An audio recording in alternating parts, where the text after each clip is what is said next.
कसे दोघा श्यामाचे माहेर वाशे येणारलाने उद्या पावलाने ते बोललेली आहे मान्य करून घे.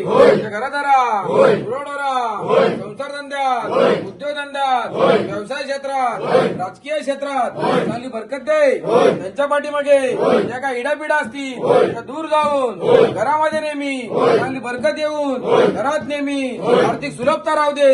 त्यांच्या मनातील जे काही इच्छा असतील त्या पूर्ण कर. त्या इच्छा जर पूर्ण झाल्या माझ्याप्रमाणे हे काय असेल हे तुला मी अर्पण करेन. हर हर हर हर महादेव. वैरीनाथाचा वैरीनाथाचा.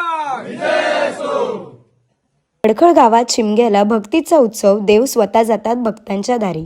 रत्नागिरी जिल्ह्यातील मंडणगड तालुक्यातील अडखळ गावात शिमगा सण मोठ्या भक्तिभावात आणि पारंपरिक उत्साहात साजरा केला जातो.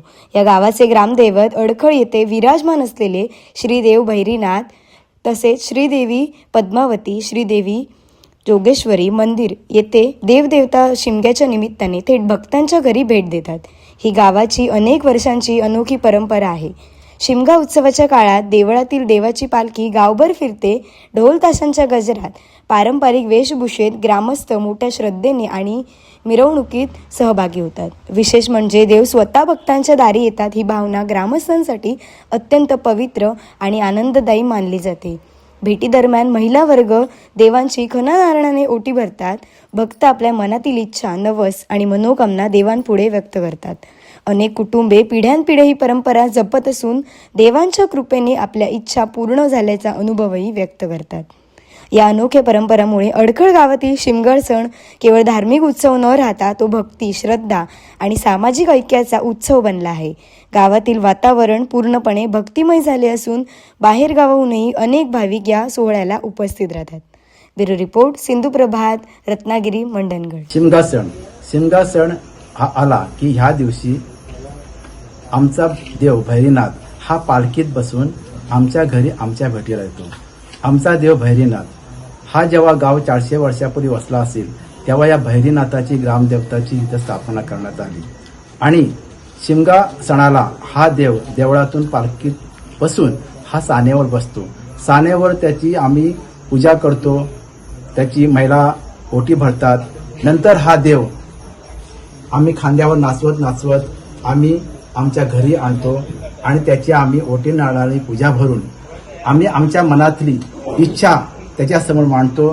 त्यालाच आम्ही नवस बोलतो आणि हा नवस बोलताना लोक आपले जे प्रश्न असतात, आपल्या इच्छा असतात ते देवापुढे मांडतात आणि इथल्या लोकांची किंवा इथे ज्या पाहुणे मंडळी येतात त्यांची अशी श्रद्धा आहे की देवाला जेव्हा आम्ही नवस बोलतो की त्यांचा तो नवस, ती इच्छा ही नक्कीच पूर्ण होते आणि ते पुढच्या वर्षी ती देवाचा नवस पूर्ण करण्यासाठी कोणी म्हणतो मी 5 नारळाचा तोरण बांधेल, कोणी म्हणेल मी गोड मिठाई वाटेल, कोणी म्हणतो की मी तुला चांदीचं काही तोरण देईल.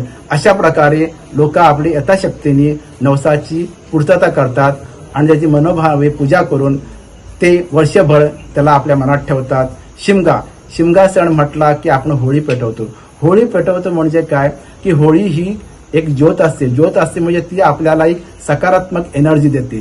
ती आपल्या लोकांना, गावाला जागृत करते आणि ती आम्हाला सकारात्मक ऊर्जा ही आम्हाला वर्षभर पुरते आणि पुन्हा शिमग्याला येण्याला आम्हाला ती बळ देते. असा आमचा शिमगा सण आम्ही आनंदाने साजरा करतो आणि त्याची वर्षभर आतुरतेने वाट पाहतो. वाजत गाजत, ढोल वाजत, गुलाल उधळत आम्ही आमच्या देवाला खांद्यावर नाचवतो आणि आम्हाला तो आनंद खूप चांगला वाटतो. ही आमच्या गावची माहिती आणि शिमग्याची माहिती.